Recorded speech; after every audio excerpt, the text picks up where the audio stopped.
Okay, let's I got to close this right here first. And we're going live right now. Let's make sure that we're going live too. And okay, that's it right there. Hello. Yeah. Hello. Screen. Hello.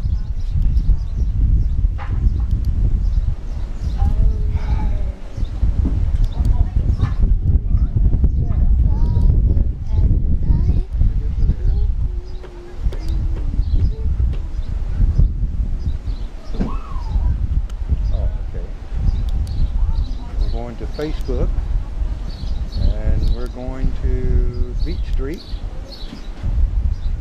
Okay, now we're ready there. Okay, I'm getting ready to hit live, okay? And I'll do an introduction. 1, 2, 3, just hold on a second. Turn red. Hello, I'm Pastor Jerry McKee, and I am not at Beach Street Presbyterian Church today. As you can see, we're at the beach with my grandson, Gabriel Gilstrap. Yep, I'm here. I'm Gabriel Gilstrap, and I'm your pastor's grandson. And I'd like to thank Jimmy Tilley for filling in for me today. It's not going to be streamed live, but I will put his sermon on Facebook next week when we get back. We'll be here all week long, and we're hoping that the rain's going to hold out and we'll have a great week. But, you know, God knows what he's going to do. We're going to talk a little bit today from a story out of Genesis. Everybody's familiar with Noah's Ark. And Noah's Ark, if you can see the ocean behind me, can you imagine all that water covering the earth? What do you think about that, Gabriel? I think that would be pretty bad. Seeing as if there's a lot of water out there, and it would be pretty scary seeing all that water come on the land.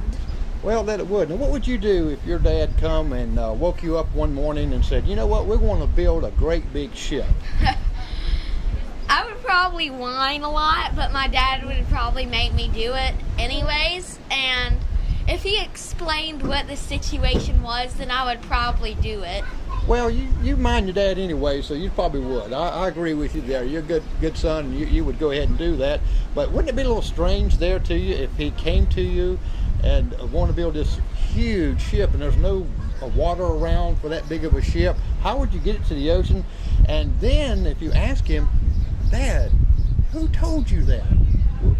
I know, it would be pretty crazy if my dad had just woke me up at night at like 6 o'clock a.m. and said, "Hey boy, we have to go get dressed so we can build the ship."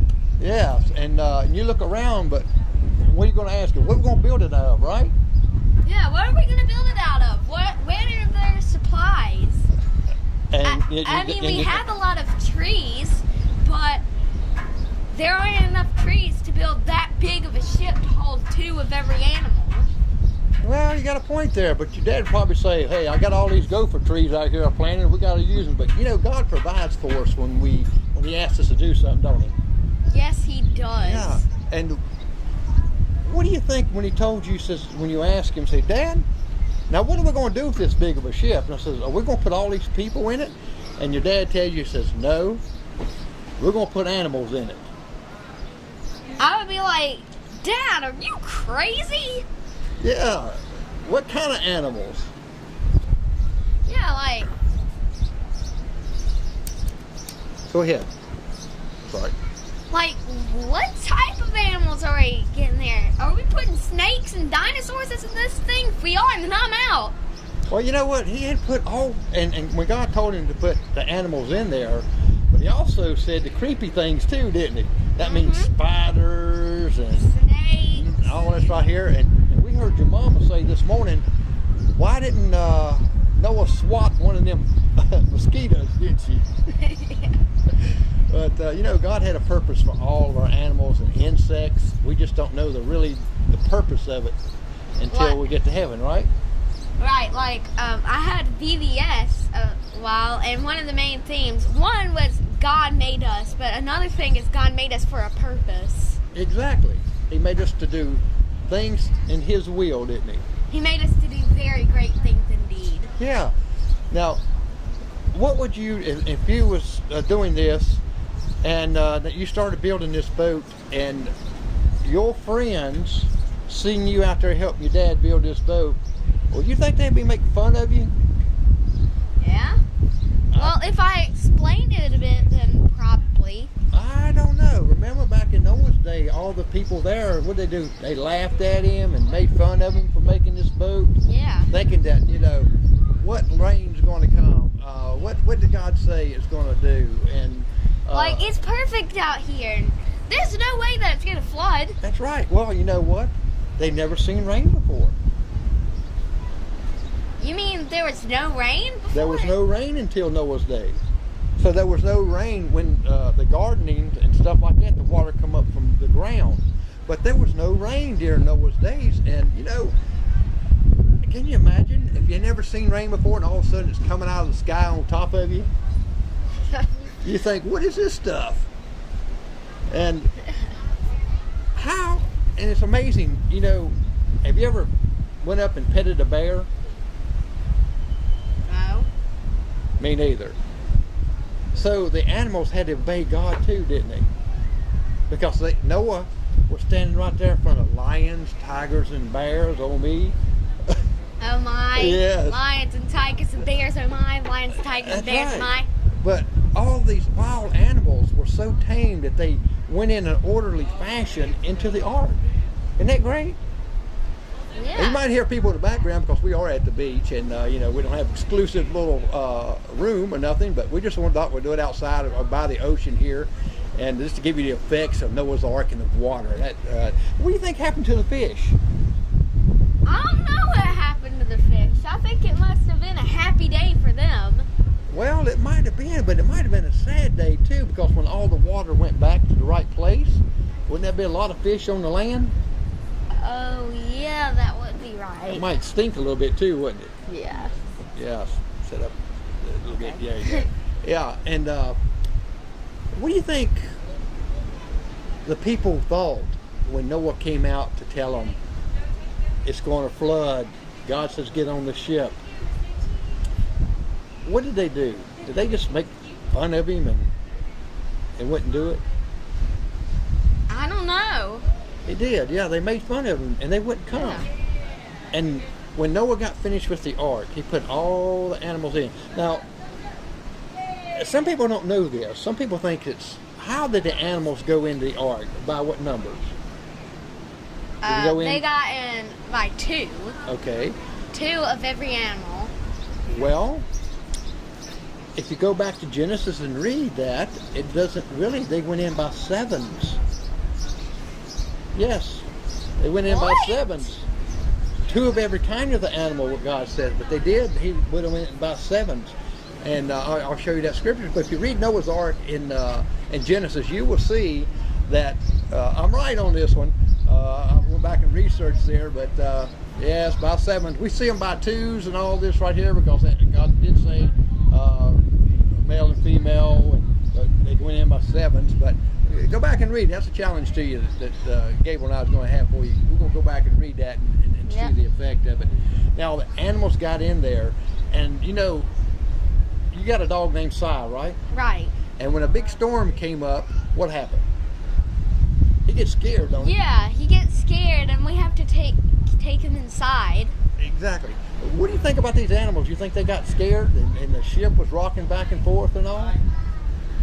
They Yeah. didn't? You think so? Probably. Oh yeah, it did. And what happened is that God put a calming spirit upon the animals, that they just laid down very quietly during the storm. Remember Jesus in the boat when the storms come, was rocking, and the disciples got scared? Yeah. And Jesus is laying there asleep, and the disciples was afraid, saying, "What's going to happen here? We're going to die. We're going to die." Yeah. And they woke Jesus up. And what Jesus do? He said, calm the storm. Calm down. Yeah. Calm the storm. He calmed the storms and everything went quiet. And that's kind of what God did with Noah's Ark. He calmed it. It was on the ark for a long time. And when the water started going away, he sent out a dove, and the dove brought back a fig leaf, letting him know that there's life back on earth. Now, what did God tell Noah that he would never do again?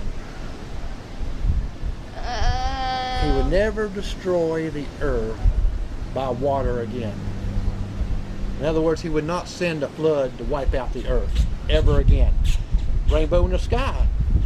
That's what he said he put in the sky. A rainbow means peace. That God calmed the storms, brought back all of the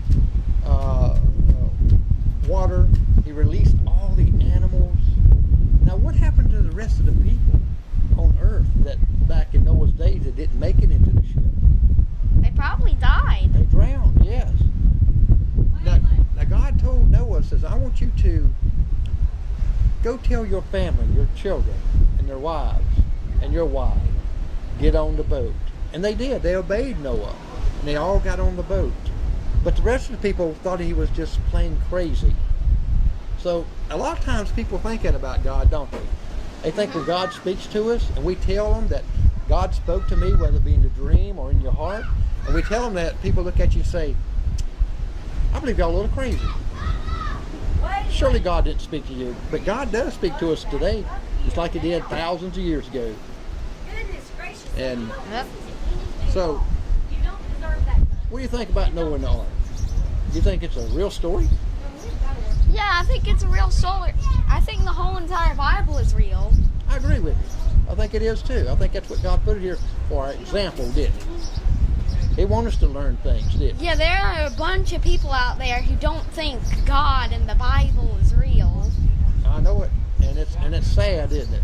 Yeah, that's very sad. What about your friends? How's your friends feel about when you talk about God? Do they join in with you, or do you teach them? Yeah, sort of. I mean, I don't really bring it up often, but sometimes. Yeah. Maybe I would explain. Yeah. Well, I think that's a good thing to do. You would be a good example for them. That God has touched you and gave you all kind of wonderful gifts. You're a very smart young man. I'm not a little biased there because you're a grandson, but you're very smart. And I think that's a gift that God has given you. And giving you that gift, you can share with others that this is not you, this is God doing it for you, can't you? Mm-hmm. And you want your friends to know about Christ, don't you? We all do. Yeah. And young people are good examples. A lot of people don't want to listen to us older people. So it takes young men like yourself and young boys like yourself to use God's word in a powerful way. So, well, that is our story today. And we are glad that you joined us. And we are so glad that Gabriel was able to do this with me.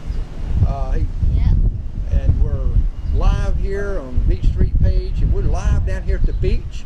And looks like maybe a little storm might be coming up here. And we'll ask God to calm that storm a little while where we can get in the ocean and stuff, or in the pool and go swimming. Well, I'm Pastor Jerry McKee, and here with Gabriel Gilstrap. Hi. And we're going to say, may you have a blessed day. May God be with you, and always carry his message to the people. Thanks again, Jimmy Tilley, for filling in for me today. I know that you'll do a great job. And hello to people in our congregation. You see her, you can't get away from your pastor at all, can you? Y'all have a blessed day. I'm Jerry McKee, and we will see you next Sunday. Bye. Bye. Well, I got to find the little switch. There we go. And now we're off. Pretty good, Gabriel. Thanks. Now, we'll kind of see what we did here. Come on this side. We'll see what we do right quick. Let me shut this off. I was recording this on the